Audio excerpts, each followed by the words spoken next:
안녕하세요. 저는 경기도에 위치한 요양병원에서 근무하는 30대 여성입니다. 매일 어르신들 손잡고 말벗도 되어드리고 아픈 데 없으신가 살피는 게 제 일과입니다.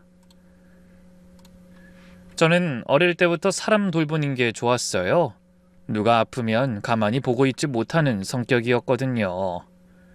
그래서 이 일을 택했고 지금도 후회는 없습니다.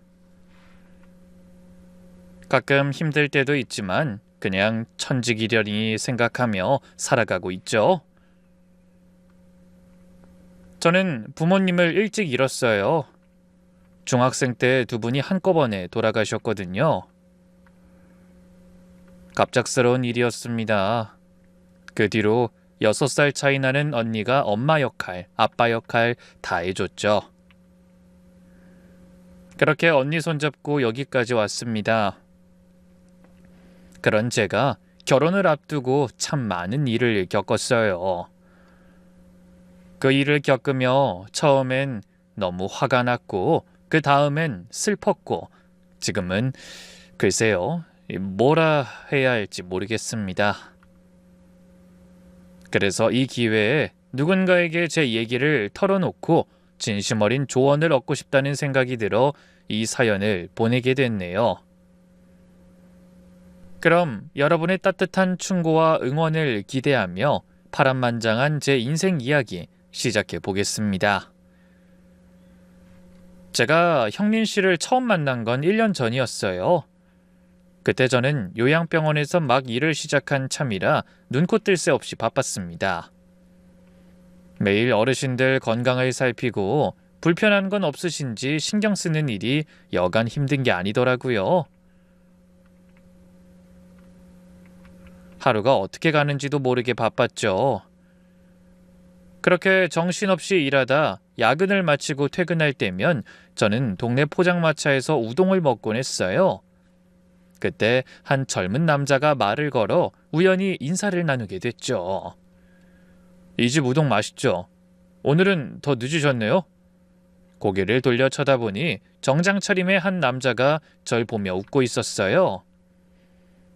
저를 아세요? 네, 가끔 여기서 혼자 야식 드시는 거 봤거든요. 저도 늘 이 시간에 여기 와요. 아, 예. 이 동네에 사시나 봐요. 저는 원래 낯을 좀 가리는 성격인데 이상하게 그날은 처음 보는 남자랑 쉽게 인사를 나누게 됐어요. 그렇게 짧은 대화를 나눈 뒤 헤어졌는데 며칠 후 그곳에서 또 만나게 됐죠. 그 뒤로도 자주 마주치다 보니 우동 먹고 편의점에서 커피까지 한잔하는 사이로 발전했어요. 그러다 연락처를 주고받아 휴일에 만나 밥을 먹고 영화를 보고 그렇게 연인이 됐습니다. 형민 씨는 참 좋은 남자였어요. 제가 야근할 때면 밥을 못 먹었을까봐 꼭 김밥이나 샌드위치를 들고 병원 앞까지 와서 기다렸죠. 우리 성이 많이 힘들었지? 하면서 제 손을 꼭 잡아주기도 했어요. 저는 그동안 연애다운 연애를 해본 적이 없어 그런 형민 씨가 너무 좋았습니다. 솔직히 그럴 여유가 없었어요. 부모님 돌아가시고 언니랑 둘이 서로 위로하며 살아가는 게 급했으니까요. 어쩌면 슬픈 생각을 하지 않기 위해 더 정신없이 살았던 것 같기도 해요. 그래서 가족 이외의 사람이 저를 그렇게 챙겨주는 게 처음엔 어색했습니다. 쑥스럽기도 하고 이래도 되나 싶기도 하고요.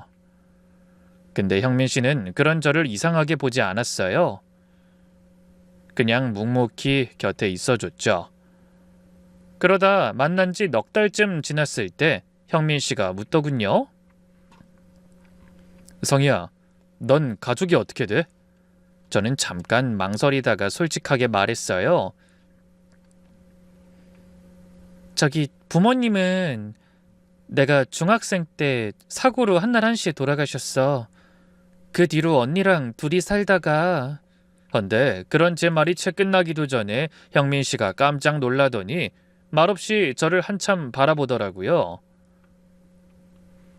그래서 혼자 생각했죠. 아, 내가 고아라니까 놀라는구나. 하지만 형민 씨는 그런 제 손을 꼭 잡으며 이렇게 말했습니다. 많이 힘들었겠다. 괜찮아, 다 지난 일인걸 뭐. 대신 언니가 있어서 든든했어. 언니는 어떤 분이야? 언니? 언니는 나한테 세상에서 가장 소중한 사람이야. 나랑 나이 차이가 6살이나 나거든? 그래서 엄마 아빠 대신 나를 키우다시피 했어. 정말 고생 많이 했지. 저는 언니 얘기를 할 때면 늘 마음이 복잡했어요. 고맙기도 하고 미안하기도 하고요. 언니는 저보다 6살 위인데 부모님 돌아가셨을 때 언니도 겨우 20살이었거든요. 그런데 자기가 돈 벌어 절 먹여 살리고 집안 챙기고 저희 자매 앞날 걱정하고 참 많은 일을 했어요. 그 나이 또래들처럼 신나게 인생을 즐기지도 못하고 막막하고 무서운 기분으로 살았을 게 분명했죠. 그런데도 언니는 힘든 내색 한 번 한 적이 없었어요. 아마 언니가 그러면 어린 제가 동요할까봐 그랬던 것 같습니다. 언니는 항상 이 말을 달고 살았어요. 성희야, 넌 아무 걱정하지 말고 그냥 공부만 해. 언니가 다 알아서 할게.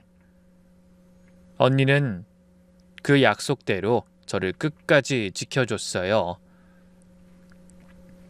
언니가 없었다면 저는 어떻게 살았을지 생각만으로도 암담하네요. 제가 그런 언니를 떠올리며 울적해하자 형민 씨가 이렇게 말했습니다. 나중에 언니한테 꼭 감사 인사 드려야겠다. 널 이렇게 밝고 좋은 사람으로 키워주셨으니까. 그 말에 저는 괜히 울컥했네요. 그렇게 1년이라는 시간이 흐른 어느 날 형민 씨가 갑자기 진지한 표정으로 말했어요. 성희야, 우리 결혼하자. 사실 저는 형민 씨의 청혼을 어느 정도 예상하고 있었어요. 그맘때 자꾸 미래 얘기를 하더라고요. 자기는 아이를 몇 명 낳고 싶다거나 어디서 살고 싶다거나 그런 얘기들이요. 성희야, 나 이제 너 아니면 안 될 것 같아. 너랑 평생 같이 있고 싶어. 저도 같은 마음이었습니다. 늘 형민 씨랑 함께하는 미래를 꿈꿨거든요. 퇴근하고 집에 오면서 장을 봐 따뜻한 밥상을 차리고 주말이면 같이 나들이 가고 나이 들어서는 손잡고 산책하고요. 그래서 저는 망설임 없이 대답했어요. 응, 우리 결혼해. 나도 형민 씨랑 알콩달콩 살고 싶어. 제 말에 형민 씨가 환하게 웃으며 저를 꼭 안아줬어요. 그 순간은 정말 행복했습니다. 그런데 문제는 결혼을 결심한 그 다음이었어요. 형민 씨네 집안에 대해 뜻밖의 얘기를 듣게 됐거든요. 아버지는 일찍 돌아가셨고 어머니가 중소기업을 운영하고 계신다고 했어요. 형민 씨가 그냥 직장인인 줄로만 알았는데 알고 보니 어머니 회사에서 이사로 일하고 있었던 겁니다. 그 얘기를 듣고 저는 조금 걱정이 됐어요. 따뜻한 마음을 가진 형민 씨를 보며 그 어머님도 분명히 푸근한 인상의 평범한 아주머니일 거라고 생각했는데 기업을 이끄는 대표라니 좀 무서운 생각이 들었거든요. 형민 씨, 어머님이 나 반대하지 않으실까? 부모님 안 계신다고 하면 어른들은 다들 걱정하시잖아. 하지만 형민 씨는 웃으며 말했습니다. 걱정하지 마. 우리 엄마가 회사 일에서는 좀 까다로운 편이긴 한데 내 일에서는 안 그래. 항상 나를 믿고 응원해 주시거든. 성이 널 만나보면 분명 좋아하실 거야. 저는 형민 씨의 그 말을 믿었어요. 솔직히 좀 불안하긴 했지만 아들이 그렇게 말하니까 괜찮겠지 싶었거든요. 하지만 그때 저는 전혀 눈치채지 못하고 있었습니다. 저도 모르는 사이에 어떤 일에 휘말리게 될지를 말이죠. 며칠 뒤 퇴근하고 평소처럼 형민 씨와 전화 통화를 했습니다. 각자 바쁘게 보낸 하루에 대해 물으며 위로하는 그 시간이 저는 참 좋았어요. 성희야, 오늘 하루는 어떻게 보냈어? 바빴지. 새로 오신 할머니가 계시는데 적응을 잘 못하셔서 내가 계속 신경을 써드렸거든. 그렇구나. 고생했겠네. 밥은 먹었어? 형민 씨는? 나도 먹었지. 아, 맞다. 근데 내가 생각해봤는데 우리 결혼하면 언니 모시고 같이 살까? 언니는 아직 미혼이라고 했지? 생각지도 못한 말에 저는 깜짝 놀랐습니다. 언니랑? 갑자기 왜? 아니, 너랑 언니랑 워낙 각별한 사이라고 하니까. 괜히 결혼 때문에 두 사람이 헤어지는 것 같아서 마음이 안 좋아. 네가 혼자 있는 언니 걱정할 것 같기도 하고 여러모로 같이 사는 게 좋을 것 같아서. 저는 가슴이 뭉클해지며 왈칵 눈물이 났습니다. 형민 씨, 어떻게 그런 생각을 다 했어? 진짜 그래도 괜찮겠어? 당연하지. 언니가 너한테 얼마나 소중한 사람인지 내가 다 알잖아. 걱정하지 마. 신혼집 넓은 데로 구해서 같이 살면 돼. 고마워, 형민 씨. 진짜 고마워. 저는 전화를 끊고 혼자 한참을 울었습니다. 그렇게 정 많고 배려심 깊은 사람을 만나다니 제가 정말 행운아라는 생각이 들었거든요. 그런데 하필 그 전화를 형민 씨 어머니가 듣고 계셨던 모양입니다. 그 통화를 하고 바로 다음 날 모르는 번호로 전화가 걸려왔더라고요. 그냥 받지 말까 하다가 혹시나 급한 전화가 아닐까 싶어 받았습니다.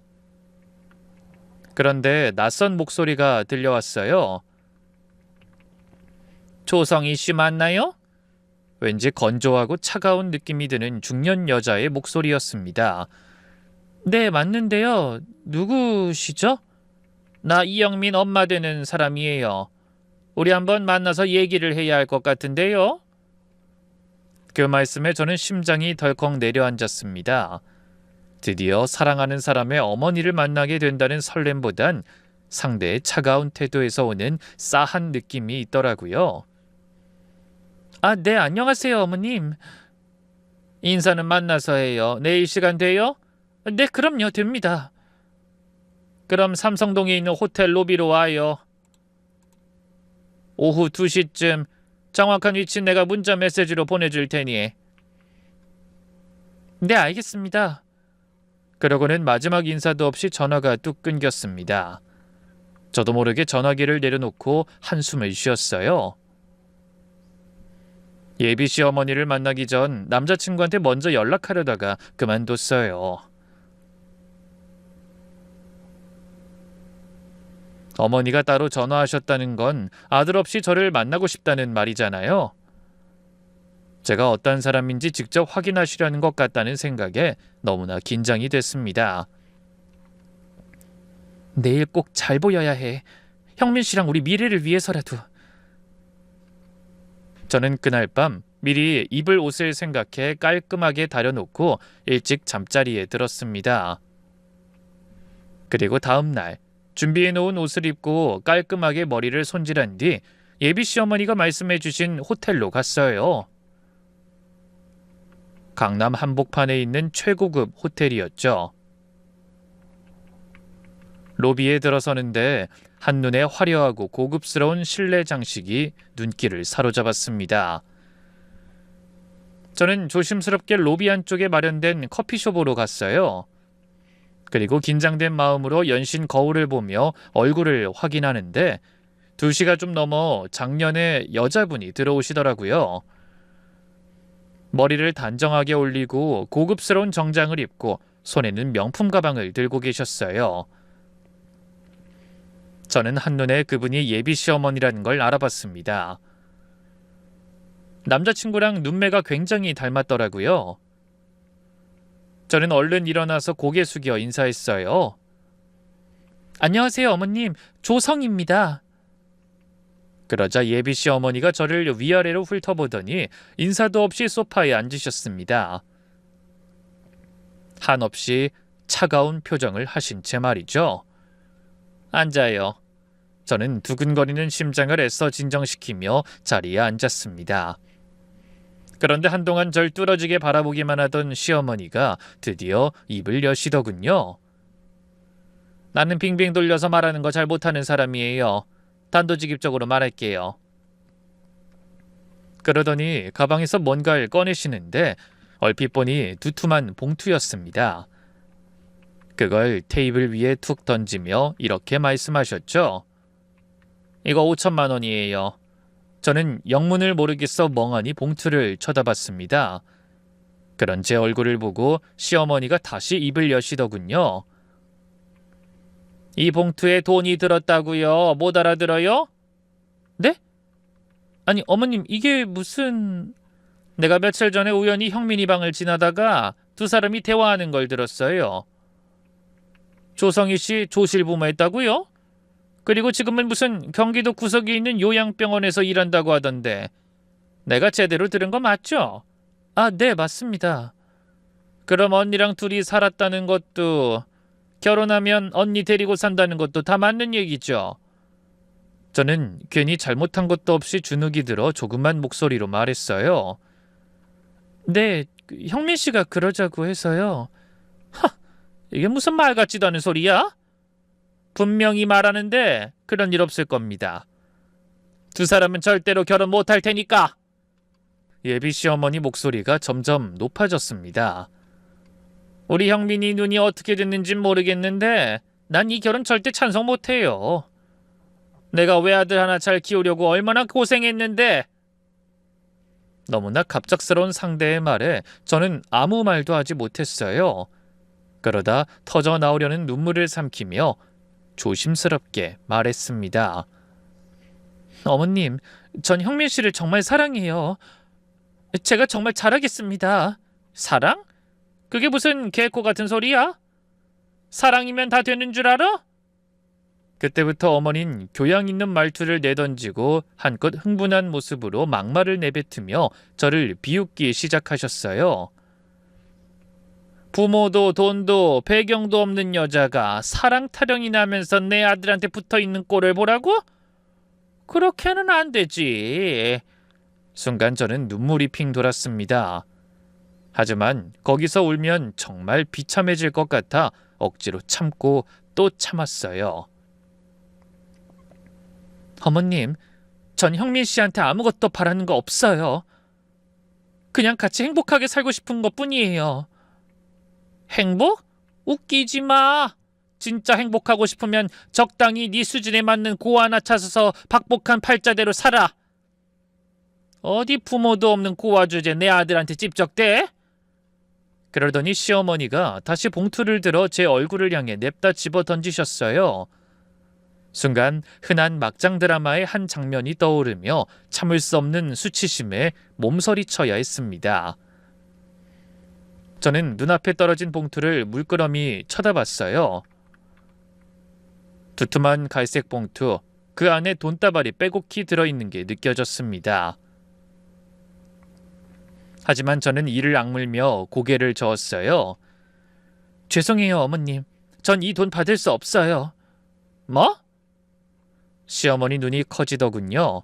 하지만 저는 주저없이 그 눈을 마주보며 다시 입을 열었습니다. 생각지도 못한 험한 꼴을 당하니 정신이 번쩍 나더라고요. 전 돈 때문에 형민 씨 만나는 거 아니라고 말씀드렸잖아요. 진심으로 사랑해서 만나는 거예요. 이깟 돈으로 헤어질 수 있는 사이가 아니라고요. 어머니는 진짜 사랑이 어떤 건지 모르시는 건가요? 인연이 지금 나를 가르치려고 들어?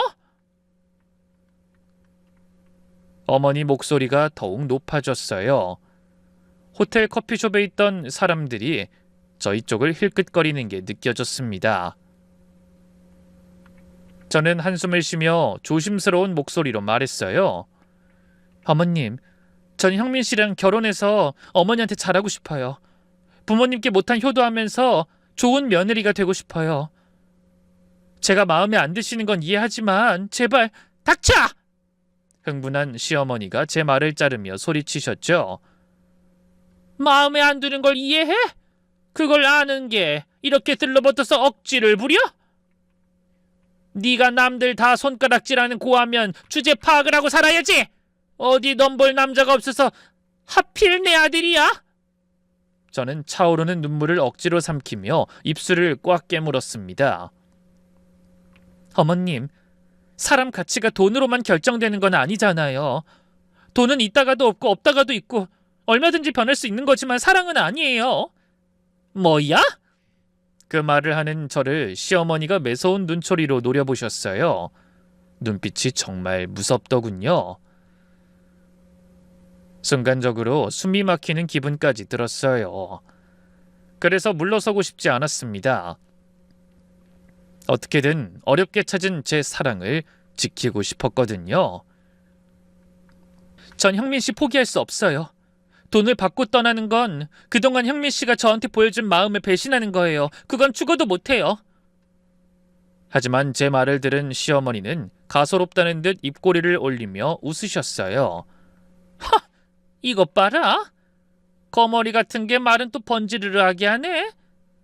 거머리. 그 말이 제 가슴에 비수처럼 꽂혔습니다. 태어나서 그런 모욕은 처음이었죠. 저는 떨리는 목소리로 말했습니다. 어머님, 저 거머리 아니에요.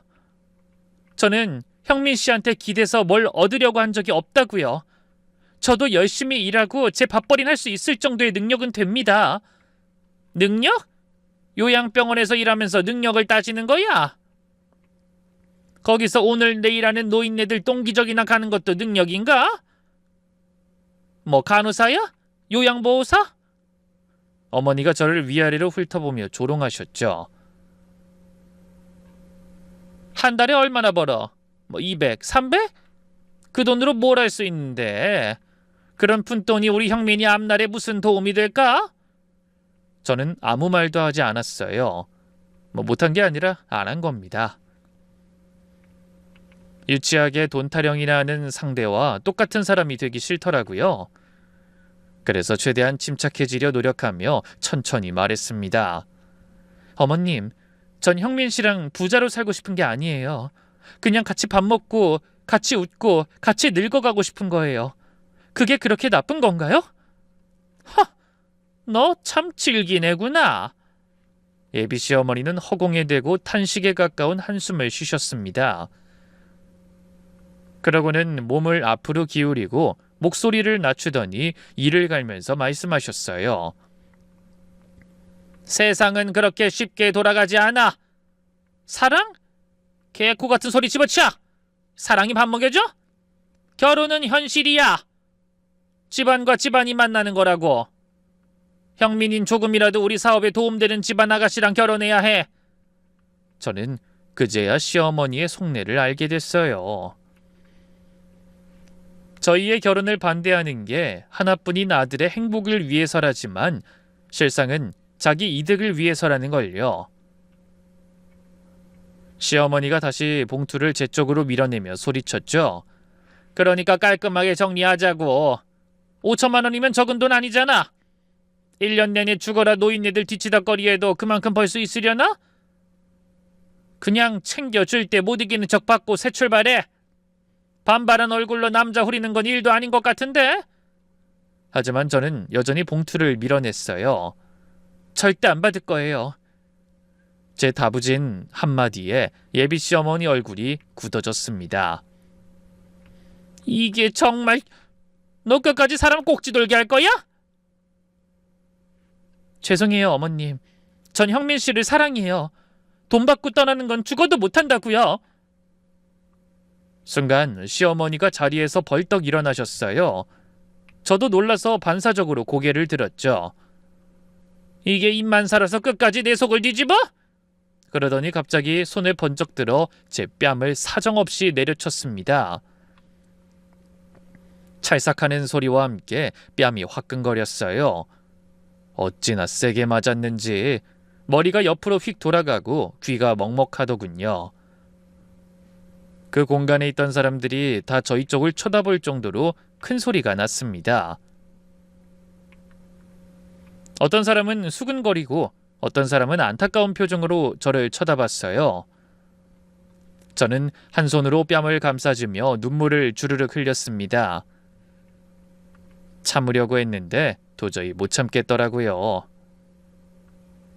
하지만 시어머니는 그런 저를 아랑곳 없이 또다시 돈 봉투를 집어서 제 앞에 던지시며 소리치셨죠. 그 바람에 봉투가 바닥에 떨어지면서 지폐가 밖으로 튀어나왔어요. 더 이상은 말 안 해! 이게 딱 마지막이야. 이거 받고 떨어져! 거머리 같은 년아! 예비 시어머니 목소리가 커피숍 전체에 울려 퍼졌습니다. 저는 고개를 숙이고 울었어요. 너무 창피하고 서러웠습니다. 내가 뭘 그렇게 잘못했지? 부모 없는 게 내 죄인가? 사랑하는 사람한테 결혼하고 싶은 게 이런 대접을 받아야 할 만큼 잘못한 일이야? 그런 생각이 머릿속을 어지럽혔어요. 그런데 바로 그 순간 예상하지 못한 일이 일어났습니다. 잔뜩 흥분해 떨리기까지 하는 목소리가 저와 예비 시어머니 앞으로 날아온 거예요. 지금 이게 뭐 하시는 겁니까? 근데 그 목소리가 너무나 익숙했어요.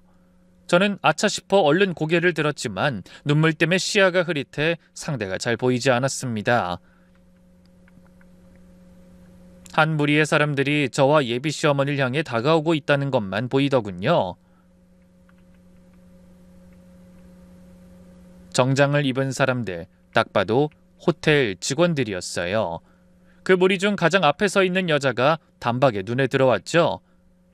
저는 얼른 눈물을 닦으며 여자를 바라보다 화들짝 놀라고 말았습니다.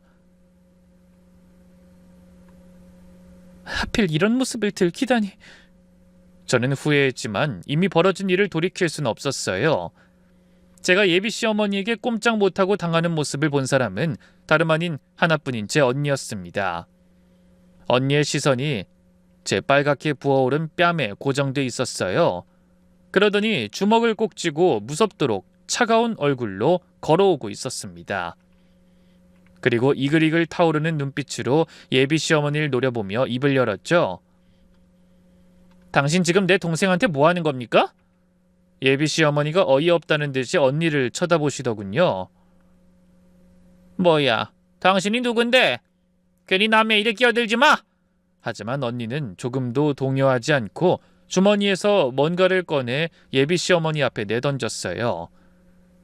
명함이 테이블 위에 떨어지자 어머니가 내려다보셨죠. 언니의 명함에는 그 호텔의 상무라는 직함과 이름이 적혀 있었습니다. 명함을 확인한 시어머니 얼굴이 하얗게 변하는 게 보였어요. 뭐라고? 상무? 놀란 시어머니의 말에 저희 언니가 냉정하게 대답했죠.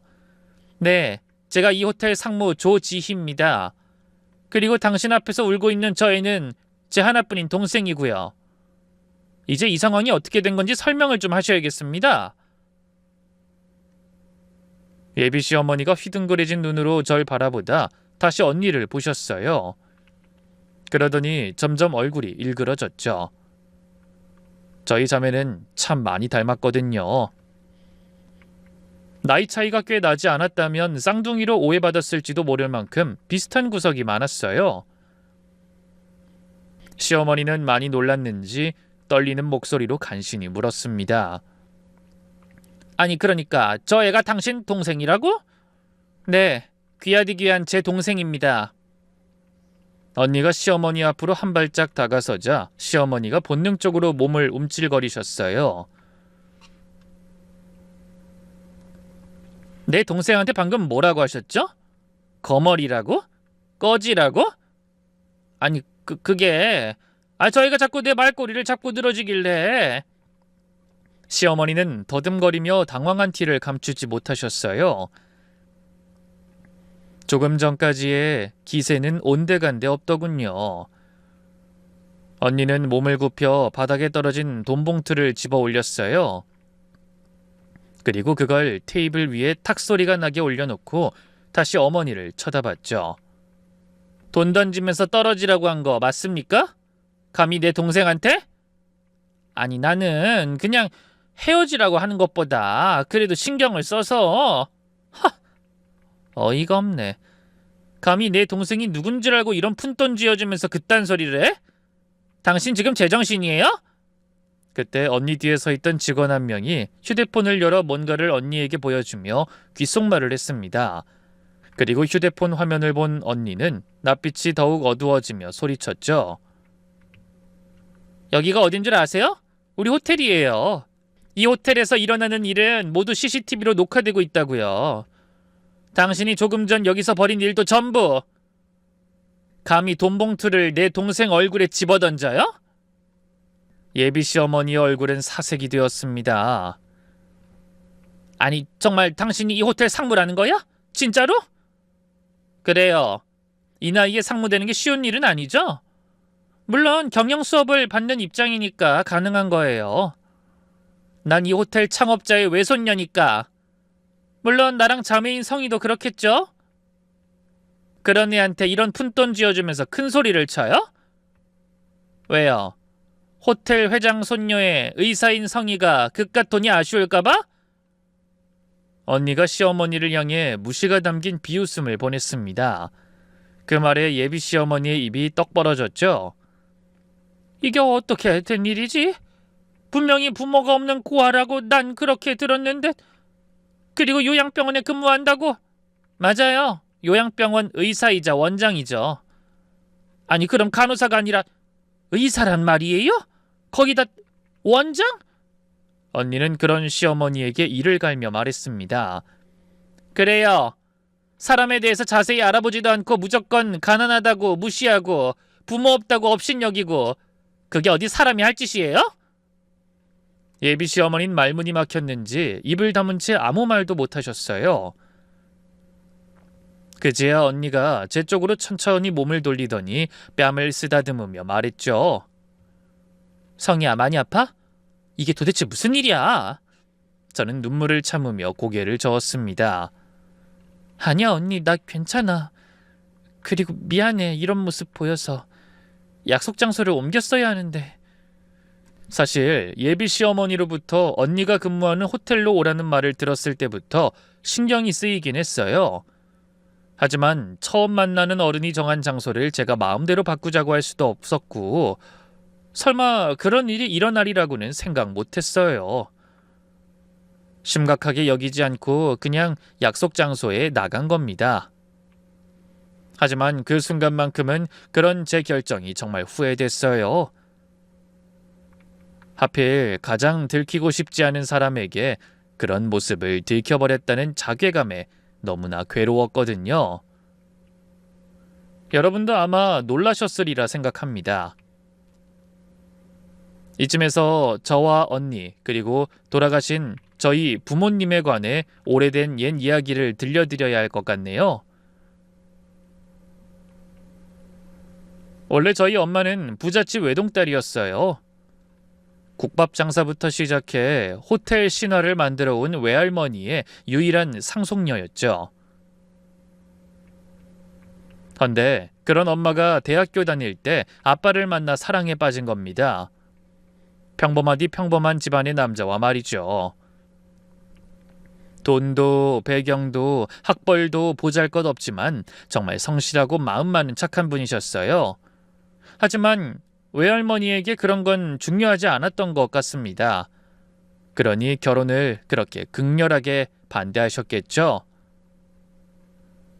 결국 언니를 임신한 엄마는 집을 나와 외할머니와 연을 끊고 숨어 살면서 둘째인 저까지 낳은 겁니다. 비록 방 2칸짜리 좁은 빌라살이였지만 저희는 참 행복한 가족이었어요. 엄마는 아빠를 존경하며 사랑하고 아빠는 엄마를 아꼈죠. 하지만 행복은 길지 못했습니다. 제가 중학교에 입학하자마자 사고가 나서 두 분 다 그 자리에서 돌아가시고 말았던 거예요. 그 바람에 언니와 저는 하루아침에 고아가 돼버렸죠. 그때 고작 14살이던 저도 20살이던 언니도 놀라고 무섭긴 마찬가지였을 거예요. 그런데도 언니는 절 달래며 어떻게든 잘 지낼 수 있다고 위로해줬습니다. 그래서 언니는 대학도 포기하고 동대문 새벽시장에서 억척같이 돈을 벌어 저를 먹여 살렸죠. 그렇게 2해 정도가 지났을 때 외할머니가 찾아오셨습니다. 할머니는 저희를 부둥켜 안고 한참을 우셨어요. 언니랑 저는 엄마를 정말 많이 닮았거든요. 너희가 현주의 딸들이란 말이냐? 내 손녀들. 저희는 엄마에게 외할머니에 대해 들은 게 아무것도 없었어요. 그저 무서운 분이라는 정도만 얼핏 들은 기억이 있었죠. 그런데 막상 저희를 거두기로 하고 집으로 데려가신 할머니는 너무나 온화하고 좋은 분이셨습니다. 할머니는 엄마한테 하셨던 것과 똑같은 실수를 하지 않기 위해 많이 노력하셨어요. 저희가 원하는 건 뭐든 해주려고 하셨죠. 그래서 좋은 학교에 보내주시고 좋은 옷 입혀주시고 좋은 집에서 살 수 있게 해주셨어요. 처음에는 그런 할머니가 부담스럽고 엄마와 아빠를 인정하지 않았다는 사실을 알게 된 후에는 철없는 마음에 원망도 했습니다. 하지만 시간이 지나면서 조금씩 알게 됐어요. 할머니도 엄마가 집을 나간 후 많이 후회하셨다는 걸요. 그리고 어렵게 찾은 딸이 젊은 나이에 세상을 떠났다는 사실을 알고 얼마나 가슴 아파하셨는지를요.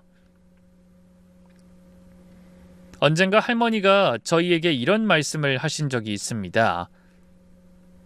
얘들아, 할미가 너희 아빠랑 엄마한테 못된 짓 많이 했어. 근데 이 할미가 눈을 감으면서도 그때 일을 후회할 것 같다. 그래서 너희한텐 절대 그러지 않을 거야. 내 손녀들을 그냥 믿고 하고 싶은 일 하도록 응원해 줄 거란다. 저는 그날 처음으로 할머니가 안쓰러워 보였습니다. 남들이 다 우러러보는 회장의 자리에 있지만 항상 어딘가 외로워 보이던 할머니. 그 마음의 빈자리가 먼저 떠나보낸 외동딸 때문이라는 걸 알게 됐죠. 그래서 그날 이후로 저와 언니는 할머니에게 마음의 문을 열고 살가운 손녀가 되기 위해 노력했어요. 할머니도 그런 저희 자매를 세상 누구보다 아껴주셨습니다. 그렇게 하루아침에 빈털터리 고아에서 재벌 손녀가 된 언니는 포기했던 공부를 다시 시작해 경영학을 전공하고 유학까지 다녀왔어요.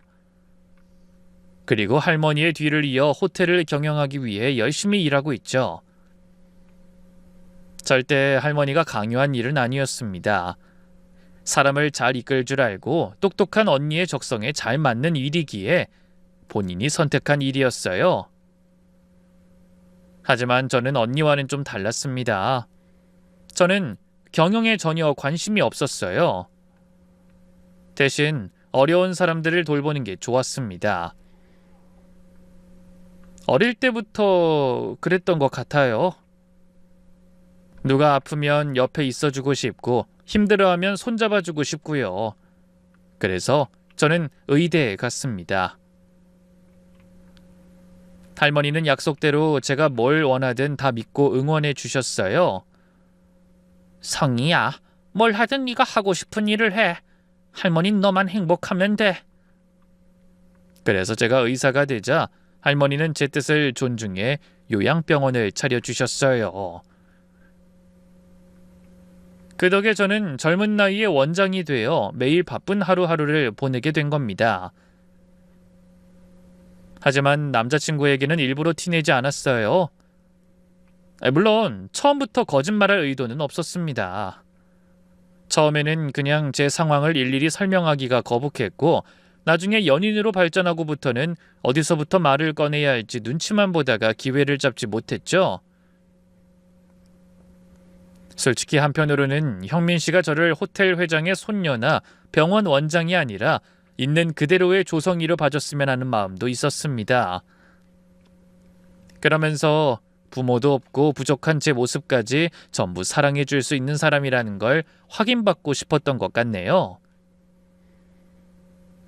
만약 처음부터 제가 어떤 사람인지 다 말했다면 어땠을까요? 그래도 형민 씨가 저를 아무것도 몰랐을 때와 똑같이 대해줬을까요? 혹시 부담스러워했을까요? 아니면 반대로 제 배경 때문에 더 잘해주려고 했을까요? 저는 그 모든 게 다 싫었습니다. 그냥 평범하게 한 여자로서 남자친구에게 사랑받고 싶었어요.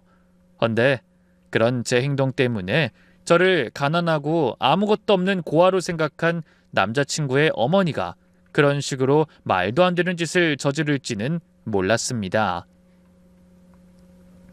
하지만 다시 생각해보니 오히려 잘된 일이라는 마음도 들었어요. 만일 제가 가진 배경과 능력을 다 알리고 시작했더라면 예비 시어머니가 어떤 사람인지 알 수 있는 기회가 없었을 테니까요. 그런 생각을 하니 제가 당한 일이 그렇게 억울하지만은 않았습니다. 하마터면 똥 밟을 뻔한 상황에서 벗어나게 된 거니까요. 그런데 문제는 언니였어요. 제가 아무리 괜찮다고 해도 언니는 눈물을 글썽이며 제가 맞았다는 사실에 마음 아파했습니다. 성희야, 참는 게 능사가 아니야. 괜찮긴 뭐가 괜찮아. 뺨이 이렇게 부었는데. 그러더니 남자친구의 어머니를 도끼 눈으로 째려보며 말했죠. 대충 듣자하니 당신 아들하고 우리 성희 결혼 반대하는 것 같은데 이제 당신 아들이 아무리 매달려도 우리 성희 절대 그 집에 시집 못 보냅니다. 시어머니가 눈을 크게 뜨며 외쳤어요. 뭐라고요? 못 들었어요? 당신 같은 교양 없는 시어머니가 있는 집구석에 절대로 내 귀한 동생 못 준다고요. 그러니까 내 동생 걱정하지 말고 당신 아들 단속이나 잘해요. 그 순간 시어머니의 얼굴에 숨길 수 없는 후회와 원통함이 서리는 게 보였습니다. 저기 잠깐만요. 내가 오해를 한 것 같은데 사과할게요. 일단 앉아서 다시 얘기를. 하지만 언니는 얼음처럼 냉정한 말투로 놀라서 쩔쩔매는 상대의 말을 자르며 소리쳤네요. 사과? 그딴 거 필요 없으니 당장 내 호텔에서 나가기나 해요. 그리고 앞으로는 이 근처에 얼씬도 하지 마세요. 당신은 영원히 우리 호텔 출입 불가일 테니까. 어서 당장 나가지 못해요? 하지만 예비 시어머니는 넋이 나간 듯 멍하니 서 있기만 했습니다. 다리가 풀려서 제대로 서기도 힘든 것 같아 보였어요. 그 모습을 보며 코웃음 치던 언니는 절 안고 먼저 그 자리를 벗어났습니다. 그런 언니의 눈빛이 너무 매서워 저는 뭐라고 한마디 하지 못한 채 그대로 언니를 따라가 차에 올라타야 했죠. 언니는 늘 무거운 얘기를 해야 할 때 운전기사를 거부하고 자신이 직접 운전을 해 저와 한적한 교외로 드라이브를 갔어요. 그날도 마찬가지였죠. 언니는 차가 양평의 한 강가 앞에 다다를 때까지 말없이 운전만 했습니다. 저는 조마조마한 심정으로 그런 언니를 지켜보다 차가 멈추자 간신히 입을 열었어요. 언니 미안해. 나 때문에 언니까지 이런 일에. 그게 무슨 소리야. 네가 무슨 잘못을 했다고. 언니가 제 얼굴을 쓰다듬으며 안타까운 얼굴로 말했어요. 울지 마. 잘못한 사람은 그 여자야. 천박하게 조건만으로 사람을 판단하다니. 절대 용서 못해. 그러고는 아무 말도 없이 저를 꼭 안아줬습니다. 왜 그런 꼴을 당하고 다니냐고 저를 혼내지도 하필 왜 자기가 일하는 호텔에서 그랬냐고 원망하지도 않았죠. 그래서 오히려 더 가슴이 아프고 죄스러웠어요. 언니가 저를 어떻게 지켜왔는지 알기에 더욱 눈물이 멈추지 않았습니다. 잠시 후 한참을 울던 저를 가만히 지켜보던 언니가 조심스럽게 입을 열었어요. 성희야, 아까 언니가 한 말 들었지? 언니는 그 꼴 보고는 도저히 너를 그 집에 보낼 수가 없어. 사람을 그렇게 겉모습으로 판단하는 사람 인성이 어떨지 하나를 보면 열을 아는 거 아니니? 언니, 네가 얼른 마음을 정리했으면 좋겠어. 설마 그런 꼴을 당하고도 그 남자랑 계속 만날 건 아니지? 저는 이내 고개를 저었습니다. 언니 말이 맞았어요. 솔직히 예비 시어머니에게 뺨을 맞기 전까지만 해도 전 어떻게든 상대를 설득해 남자친구와 결혼하고 싶었습니다. 하지만 아무리 생각해도 저에게 손찌검까지 한 사람과 가족으로 살아갈 자신은 없더라고요. 그리고 저를 때린 것도 때린 거지만 제가 호텔 창업자 손녀라는 걸 알고 당황하며 태도가 달라지는 게 더 실망스러웠어요. 그래서 저는 마음을 단단히 먹기로 결심하고 언니에게 다짐하듯 말했습니다. 아니야, 언니. 나도 하늘에서 이런 모습을 다 지켜보실 엄마 아빠를 생각하니까 도저히 그런 사람을 어머니라고 부르면서 살 수 없을 것 같아. 언니랑 할머니한테도 미안하고. 제 말을 들은 언니의 얼굴이 이내 밝아지더군요. 그래? 그 말 진심이지? 물론 형민 씨가 잘못한 게 아니니까 헤어지는 게 쉽진 않겠지만 서로를 위해서 이쯤에서 관두는 게 맞아. 그제야 언니가 걱정을 내려놓은 듯 저를 와락 끌어안으며 말했습니다. 그래, 이래야 내 동생이지. 우리가 부모가 없는 게 남한테 그렇게 무시당해도 되는 이유는 아니야. 그럼 그 여자 내가 얼마든지 혼내줘도 상관없는 거지? 언니의 말에 놀란 제가 고개를 번쩍 들고 물었죠. 뭐? 혼을 내다니 어떻게? 그건 내가 알아서 할게. 그런 몰상식한 사람은 반드시 벌을 받아야 해. 내가 어떻게든 후회하고 네 앞에 용서 빌게 만들 테니까 두고 봐. 언니, 그럴 필요 없어. 난 그냥 이대로 그 사람들 안 보고 살아도. 아니, 내가 이대로는 그냥 못 넘어가. 내가 널 어떻게 키웠는데 그 많은 사람 앞에서 뺨을 때려? 거기다 아예 꽃뱀 취급까지 하면서. 내가 지금 생각해도 기가 막힌다. 두고 봐. 어떻게 뜨거운 맛을 보여주는지. 언니는 눈을 빛내며 주먹을 불끈 쥐었어요. 그런 모습을 보니 저까지 등골이 서늘해지는 기분이었습니다.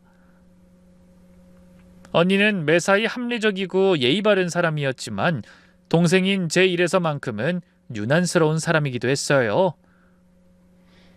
어릴 때부터 동생을 지켜줄 사람이 자기밖에 없다는 생각을 해서 그런지 저를 괴롭히거나 힘들게 하는 사람은 끝까지 찾아가 죄를 묻고 사과를 받아내곤 했죠. 그런 언니가 보는 앞에서 제 뺨을 때렸으니 남자친구의 어머니 앞날에 어마어마한 먹구름이 끼었다는 건 불보듯 뻔한 일이었습니다. 조금 전까지 그렇게 미웠던 사람이 그때는 불쌍하게 느껴지기까지 하더군요. 뭔가 엄청난 일이 벌어질 것 같았거든요. 잠시 후 무거운 마음으로 집에 돌아왔는데 남자친구에게서 전화가 왔어요. 그냥 받지 말까 하다가 정확하게 말은 해줘야 할 것 같아 전화를 받았습니다. 성희야, 너 혹시 오늘 우리 엄마 만났어? 엄마가 이상한 소리를 하시는데? 저는 전화기를 들고 한참을 망설였습니다. 뭐라고 대답해야 할지 모르겠더라고요. 그래, 형민 씨, 나 오늘 어머니 만났어. 뭐? 그럼 널 만났다는 게 진짜구나. 왜 나한텐 말씀도 안 하시고. 혹시 무슨 일 있었던 거야? 전 뭐라고 선뜻 대답하지 못하고 눈을 감았어요. 그리고 깊은 한숨과 함께 그날 있었던 일을 하나씩 털어놨습니다. 돈봉투 얘기, 거머리라며 막말한 얘기, 뺨 맞고 있을 때 저희 언니가 나타난 상황까지요. 다 말하고 나니까 갑자기 전화기 넘어가 조용해졌습니다. 형민 씨, 듣고 있어? 하지만 남자친구는 여전히 말이 없었고 제가 몇 번 더 이름을 부르자 그제야 무겁게 가라앉은 목소리로 답하더군요. 성희야, 미안해. 정말 미안해. 내가 뭐라고 해야 할지 모르겠다. 형민 씨 잘못 아닌 거 알아. 아니, 내 잘못이야. 내가 엄마한테 미리 잘 말씀드렸어야 했는데 너한테 그런 봉변을 당하게 하다니 정말 미안해. 남자친구의 비통한 목소리를 듣자 전 갑자기 목이 메어왔어요. 하지만 마음을 단단히 먹고 할 말을 전했습니다. 이건 형민 씨 잘못도 내 잘못도 아니야. 하지만 우린 이제 더 이상 만날 수 없을 것 같아. 당연히 결혼도 없던 일이 되는 거고. 그때 남자친구가 다급하게 제 말을 막으며 소리쳤어요. 성희야, 제발 성급하게 아무것도 결정하지 말아줘. 내가 엄마랑 더 얘기해보고 다시 연락할게. 부탁이야, 기다려줘. 아니, 이제 형민 씨 어머니가 허락하신다고 해도 우리 언니가 결사 반대하고 있어. 그리고 나도 그런 분을 가족으로 인정하고 받아들일 수 없을 것 같아. 미안해. 성희야, 제발 이러지 마. 내가 너 없이 어떻게 살아? 살 수 있어. 그냥 1년 전으로 돌아갔다고 생각해. 그러고는 전화를 끊어버리고 다시 걸려오는 전화를 받지 않았어요. 하지만 준비 없이 갑작스럽게 맞이한 이별에 저도 마음이 아프긴 마찬가지였죠. 결국 그날 밤 저도 뜬 눈으로 밤을 지새워야 했습니다. 그런데 다음날 아침 출근하려고 보니 집 앞에서 남자친구가 기다리고 있었어요. 성희야, 우리 잠깐만 얘기 좀 하자. 부탁이야. 남자친구는 하루 만에 많이 지쳐있는 것 같았어요. 밤새 잠을 못 잤는지 목소리가 갈라지더라고요. 저는 안타까운 마음이 들었지만 애써 상대를 외면하며 그냥 돌아섰습니다. 그런 제 모습에 남자친구가 더 애타는 목소리로 매달렸어요. 성희야, 네가 한 말들 어젯밤에 엄마한테 다 확인했어. 정말 미안하다. 뭐라고 사과해야 할지 모르겠어. 저는 단호하게 고개를 저으며 대답했습니다. 아니, 사과하지 마. 그건 형민 씨 잘못이 아니니까. 하지만 우린 이제 예전으로 돌아갈 수 없어. 애쓰지 마. 아니, 내 잘못이야. 엄마가 매사에 불도저처럼 거침없는 분인 줄 알면서도 설마 너를 만나서 그런 말씀까지 하실 거라고는 생각도 못했어. 내가 너무 멍청했다. 그러더니 제 손을 꼭 잡았습니다. 성희야, 제발 마음을 돌릴 순 없을까? 난 정말 우리가 이렇게 헤어질 거라고는 상상도 못했어. 저는 터져 나오려는 눈물이 들킬까봐 고개를 돌리며 말했어요. 나도 잘한 거 없어. 형민 씨한테 내 상황에 대해 솔직하지 못했으니까. 아무래도 우린 인연이 아니었던 것 같아. 그런 제 말에 남자친구가 멈칫하며 묻더군요. 성희야, 그럼 어제 엄마가 하신 말씀이 다 진짜야? 네가 정말 호텔 회장 손녀고 의사라는 말? 그래, 맞아. 작정하고 속이려고 한 건 아니었어. 그냥 언제 어떻게 말해야 할지 몰라서 미루다 보니 이렇게 됐어. 근데 지금 와서 생각하니까 그게 운명이었던 것 같아. 내가 그 사실을 숨겼기 때문에 형민 씨 어머니의 진짜 모습을 알 수 있게 된 거니까. 다시 한번 말하지만 난 돈 없는 고아라고 뺨까지 때리시는 분의 며느리가 될 생각은 없어. 포기하고 돌아가. 그러면서 매몰차게 돌아섰죠. 성희야! 성희야! 형민 씨가 애타게 부르는 소리가 들렸지만 눈물을 뚝뚝 흘리면서도 저는 돌아보지 않았어요. 그 뒤로도 남자친구는 저에 대해 미련을 버리지 못하고 병원과 집 앞으로 찾아와 애원하며 울었습니다. 하지만 저는 눈도 깜빡하지 않았죠.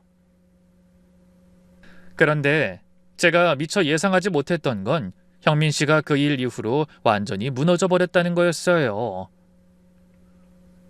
나중에 들은 얘기로는 매일 술독에 빠져 살았다고 하더군요. 출근도 제대로 안 하고 밤마다 술집을 전전하면서요. 그러다 결국 어머니와 대판 싸우고 절연을 선언했다고 합니다. 얼마 후 병원 앞으로 저를 다시 찾아온 형민 씨의 얼굴은 말이 아니었어요. 예전에 말쑥하던 모습은 온데간데 없고 수염도 덥수룩하게 자라있고 눈 밑에는 짙은 그림자가 내려앉아 있었죠. 저는 놀라서 물었습니다. 형민 씨, 이게 무슨 꼴이야? 남자친구는 쓸쓸하게 웃으며 말했어요. 성희야, 나 마지막 인사하러 왔어. 다음 주에 해외로 떠나거든. 뭐? 갑자기 해외라니? 나 엄마 회사 그만두고 해외 취업했어. 더 이상 이 나라에 있고 싶지가 않아. 엄마 얼굴도 보기 싫고 너 없이 사는 것도 너무 힘이 들어. 저는 눈물이 나올 것 같아 아무 말도 할 수가 없었어요. 그런 저를 향해 형민 씨가 힘없이 웃으며 말했습니다. 성희야, 네가 나한테 솔직하지 못했던 것도 사실은 내가 믿음을 주지 못해서였던 것 같아. 그래놓고 우리 엄마가 그런 짓을 저지르는 걸 막지도 못했고 너한테 정말 부끄럽고 미안하다. 나 같은 한심한 놈 만나느라 고생했어. 다음엔 꼭 좋은 사람 만나. 그 말을 남기고 돌아서는 뒷모습이 너무나 쓸쓸해 보여 마음이 아팠습니다. 눈물이 하염없이 흘렀지만 부르지는 않았어요. 이미 서로의 가슴에 상처가 너무 많이 남아 돌이킬 수 없다는 걸 알고 있었으니까요. 그렇게 형민 씨는 한국을 떠나버렸습니다. 하나뿐인 아들이 등을 돌리자 그 어머니는 그제야 자신이 무슨 짓을 했는지 깨달은 것 같더라고요. 하지만 고작 그런 시련은 앞으로 닥칠 일에 비하면 시작에 불과했죠. 저희 언니는 약속대로 형민 씨 어머니에게 뜨거운 맛을 보여줬어요. 호텔 업계에서 언니의 영향력은 생각보다 컸거든요. 언니는 거래처에 하나씩 연락을 넣었습니다. 직접적으로 거래를 끊으라고 협박한 건 아니지만 형민 씨 어머니 회사와 거래하는 곳은 저희 호텔과의 거래가 어려워질 수 있다는 사실을 넌지시 알렸죠. 그 결과는 처참했습니다. 형민 씨 어머니 회사의 거래처들이 하나둘씩 등을 돌리기 시작했고 납품 계약이 줄줄이 취소됐어요. 중소기업이 버티기엔 너무나 큰 타격이었죠. 아들도 없는 상태에서 홀로 회사를 지키려던 형민 씨 어머니는 사방에서 밀려오는 압박에 점점 지쳐가는 것 같았습니다. 그렇게 몇 달이 지난 어느 날 퇴근하고 집에 가는데 낯익은 사람이 현관 앞에 서 있었어요. 저는 그 자리에 멈춰 섰습니다. 예전과 달리 너무나 초췌해진 모습의 형민 씨 어머니였죠. 명품 가방도 고급스러운 정장도 없이 그저 늙어 보이는 장년의 여자가 절 기다리고 있었습니다. 헌데 고개를 돌리다 저를 발견한 상대가 갑자기 바닥에 무릎을 꿇는 게 아니겠어요? 제가 깜짝 놀라서 주위를 둘러보자 지나가던 사람들이 힐끗힐끗 쳐다보더군요. 성희야, 아니 성희씨, 제발 용서해줘요. 내가 잘못했어요. 왜 이러세요? 일단 일어나세요. 사람들이 보잖아요. 하지만 형민 씨 어머니는 일어나는 대신 오히려 더 깊이 고개를 숙이며 울먹였습니다. 형민이가, 내 아들이 날 버리고 외국으로 떠났어요. 연락도 안 받아요. 어미인 나를 차단했어요. 저는 아무 말 없이 서 있었습니다. 상대는 이제 아예 눈물을 뚝뚝 흘리며 말을 이어갔어요. 회사도 거래처를 다 잃어서 곧 문을 닫게 됐어요. 평생 일군 회사였는데 이제 나한테 아무것도 안 남았어요. 그때 마침 퇴근하던 언니가 그 광경을 목격했습니다. 언니는 차갑게 팔짱을 끼고 형민 씨 어머니를 내려다봤죠. 여긴 왜 왔어요? 이제 와서 매달려봐야 소용없다는 거 몰라요? 조지희 씨, 당신한테도 사과할게요. 내가 정신이 나갔었어요. 제발 한 번만 봐줘요. 회사 살려야 해요. 형민 씨 어머니가 언니한테도 두 손을 모으며 애원했지만 언니는 싸늘하게 돌아서며 말했습니다. 그건 당신이 자초한 일이에요. 사람을 함부로 대한 대가를 치르는 거죠. 그러니까 괜히 미련 갖지 말고 회사 넘겨요. 알아보니 지금 매각하면 직원들은 계속 일할 수 있을 것 같던데. 더는 죄 없는 사람들 괴롭히지 말고 당신만 물러나요. 그게 얼마나 어렵게 일군 회사인데 남의 손에 넘기라는 거예요? 그러지 말고 제발 한 번만 도와줘요. 부탁이에요. 당신 같은 사람은 절대 다른 사람 인생을 책임지는 자리에 있으면 안 돼요. 그런 못돼먹은 심보로 언제 또 회사를 위태롭게 만들지 모르잖아요. 이쯤에서 물러나고 분수대로 살아요. 언니의 목소리가 점점 높아졌고 형민 씨 어머니는 바닥에 엎드려 흐느꼈습니다. 결국 얼마 후에 그 회사는 헐값에 매각됐습니다. 대신 직원들의 고용은 전부 보장되는 조건이었다고 하더군요. 헌데 평생을 바쳐 일군 사업이 한순간에 무너지는 걸 지켜본 형민 씨의 어머니는 극심한 스트레스를 받고 뇌졸중으로 쓰러지고 말았답니다. 그래서 오른쪽 팔과 다리에 편마비가 왔고 혼자서는 일상생활이 불가능한 상태가 됐죠. 저는 이 사실을 아주 뜻밖의 일을 통해 알게 됐어요. 어느 날 새로 입원한 환자를 살피러 병실에 갔던 제 눈에 형민 씨 어머니가 보인 겁니다. 깜짝 놀라 알아보니 형민 씨 친척들이 요양병원을 알아보다가 우연히 저희 병원을 선택하게 된 것 같더라고요. 세상이 참 좁다는 생각도 들고 운명이 얄궂다는 생각도 들었습니다. 저를 알아본 형민 씨 어머니의 눈동자가 심하게 흔들렸어요. 그리고 움직일 수 있는 한쪽 손으로 이불을 움켜쥐며 온몸을 떨기 시작했죠. 말도 제대로 못하는 상태였지만 그 눈빛만으로도 후회와 안타까움이 느껴졌습니다. 저는 말없이 그 모습을 바라보다 천천히 입을 열었네요. 결국 그 부질없는 욕심과 이기심 때문에 이렇게 모든 걸 잃었네요. 그 말을 들은 형민 씨 어머니가 고개를 떨구며 갑자기 울기 시작했어요. 어눌한 발음으로 무언가를 말하려 했지만 제대로 된 말이 나오지 않았죠. 저는 잠시 침묵하다 한숨을 쉬며 말을 이어갔어요. 너무 걱정하지 마세요. 우리 병원에 온 이상 환자 차별하지 않고 최선을 다해 돌봐드릴 테니까요. 그리고 형민 씨와의 예정을 생각해서 병원비는 할인해 드릴게요. 지인 할인이라고 생각하세요. 그 말을 남기고 저는 조용히 병실을 나왔습니다. 그리고 이제 지난 시간의 원망은 모두 내려놓고 한 사람의 환자로서만 그 사람을 대하고 있네요. 자신의 오만에 대해 철저한 대가를 치른 만큼 여생은 건강할 수 있도록 돕고 싶은 마음입니다. 오늘도 이렇게 묵묵히 제 길을 걸어가다 보면 언젠가는 저에게도 또 다른 사랑이 찾아와 주겠죠? 그럼 부끄러운 제 과거사를 함께 해주신 여러분께 심심한 감사의 인사를 전하며 저는 이만 물러가겠습니다. 오락가락하는 날씨에 건강 조심하시고요. 모두 행복한 하루 보내시길 바라겠습니다. 감사합니다.